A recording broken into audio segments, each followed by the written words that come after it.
couple more helping out as mentors, as well as the judges panel for today.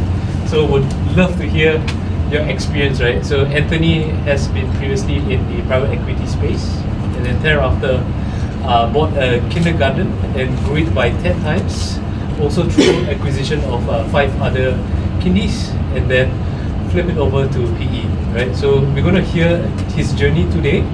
At the same time, a lot of focus will be on a couple of things. One, exit. I think that's on everybody's mind. Like after spending a lot of time, a lot of your money, a lot of blood and sweat, what is the end goal for each and every one of you? We're going to speak a little bit about raising funds and the risk profile and the risk management of private investors as well.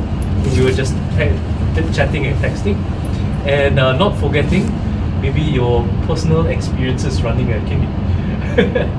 Sure. Yeah. So I think tons to talk about. So we have about 20 minutes. Can probably push it up to half an hour if there's good questions coming up from the audience, right?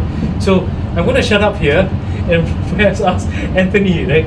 Like before we dive into your preschool business, like what initially sparked your transition from private equity at TBG, right, to becoming an entrepreneur in the preschool education space? Yeah. Thanks for that.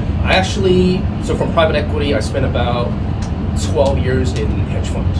So there was actually another journey in finance before I switched to education. Yeah. Basically, I felt that I was in finance, I was in a very comfortable role, and I just felt that there's got to be more to life than just going to work every day and making money. So, and then it coincided with the fact that I had my first kid, so she was born, and then I was looking at preschools for her. I couldn't find any preschools that I liked in Singapore. I thought the only way to educate her, according to my philosophy, was to own a preschool because I didn't know how to homeschool a child. And so I was also in a job where I wasn't very fulfilled, waking up to work every day. So I started by buying a preschool while I was still working at my finance job. So I was in a family office, a senior role at a family office, which many people would have wanted, but then I decided that I wanted to do something else. So I bought a school, and then it took me about 4 or 5 months before I resigned from the job to dedicate full time to the preschool.